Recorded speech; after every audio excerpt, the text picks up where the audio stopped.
Je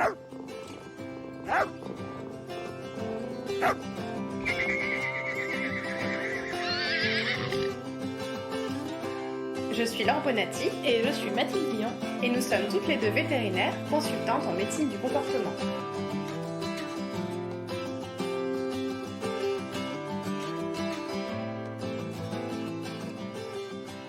Bienvenue sur Vétologie, le premier podcast francophone consacré à l'éthologie vétérinaire. Alors il y a quelques mois, notre chat Haskell, celui qui ronronne en intro de chaque épisode de Vétologie, est mort des suites de sa grave maladie cardiaque. Et donc récemment, on a accueilli un nouveau petit chat âgé de 5 ans dans notre maison. Parce que, comme beaucoup de propriétaires, j'aime bien avoir 2 chats, même si je sais que pour que ça fonctionne bien, il y a quelques précautions à prendre. On a donc choisi un individu dont on pensait que ça pourrait coller avec notre minette Ada. C'est d'ailleurs une question qui revient très souvent pendant les consultations de comportement des chats. Est-ce qu'en prendre un deuxième pourrait aider ? C'est vrai qu'on nous pose très souvent la question pour les chats et moins pour les chiens. Et c'est plutôt paradoxal parce que le chien est une espèce sociale. Il a besoin de ses congénères pour vivre. Alors que chez le chat, c'est moins évident. Oui, il faut dire que c'est pas le même degré de contrainte d'avoir 2 chats que d'avoir 2 chiens. Enfin ça, c'est quand tout se passe bien. Oui Mathilde, parce que faire vivre 2 chats ensemble, ça peut vite tourner au cauchemar. On peut avoir des chats qui se battent dès qu'ils se croisent, des chats qui deviennent malpropres ou des chats qui en viennent à vivre complètement prostrés par peur de croiser l'autre chat du foyer. Bref, c'est loin d'être toujours rose. C'est pour ça qu'on a voulu faire cet épisode qui résume un peu ce qu'il faut savoir avant d'adopter un deuxième chat et comment faire pour que ça se passe le mieux possible. D'abord, comme souvent, on va s'intéresser à ce qui se passe dans la nature. Bon, on est toujours un petit peu embêté de parler de nature quand on parle d'un animal domestique. Mais quand même, des colonies de chats ont pu être observées dans des espaces urbains et périurbains. Et ça nous donne une bonne idée de ce qui se passe quand on leur laisse le choix. Si certains chats restent complètement solitaires, d'autres vont assez spontanément se regrouper.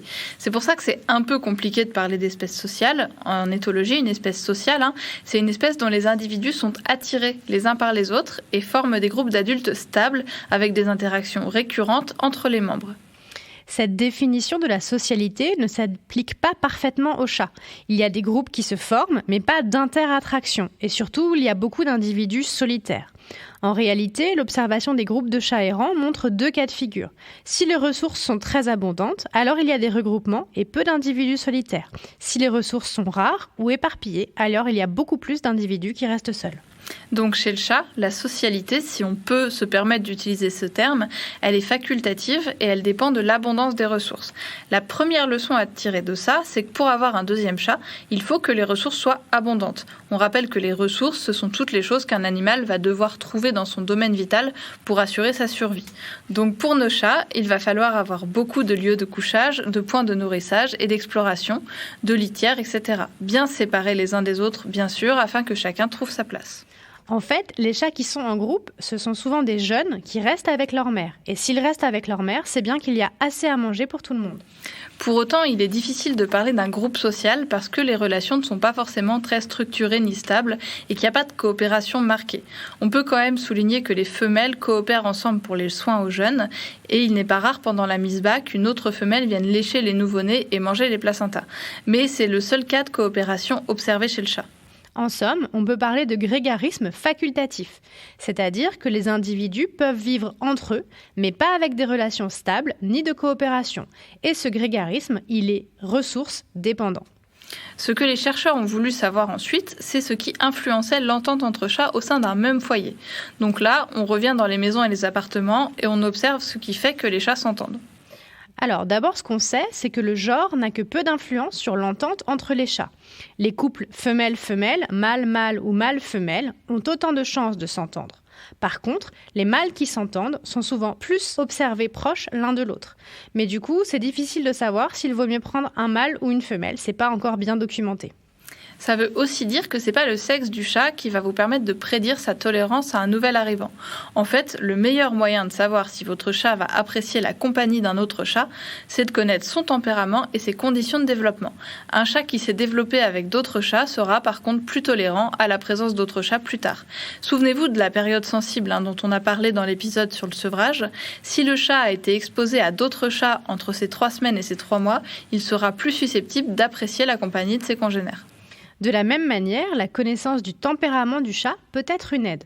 Une enquête récente a montré qu'un tempérament curieux et actif diminuait le nombre d'interactions négatives. À l'inverse, un tempérament timide et sédentaire fait augmenter ces interactions. Cette étude a aussi montré que les agressions étaient plus fréquentes si un nouveau chat avait été introduit dans la maison moins de 6 mois auparavant. Mais le risque, c'est que si les agressions sont trop violentes ou se multiplient, cette relation conflictuelle entre chats s'installe et que les choses ne s'améliorent pas.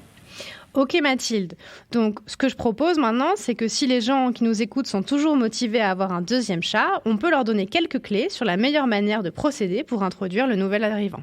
Le mieux à faire, c'est de commencer par installer le nouveau chat dans une pièce avec tout son confort, donc à manger, à boire, un lieu de couchage avec idéalement des zones en hauteur, une litière et idéalement une fenêtre pour pouvoir observer l'extérieur. Le but, c'est vraiment que le nouveau soit bien installé.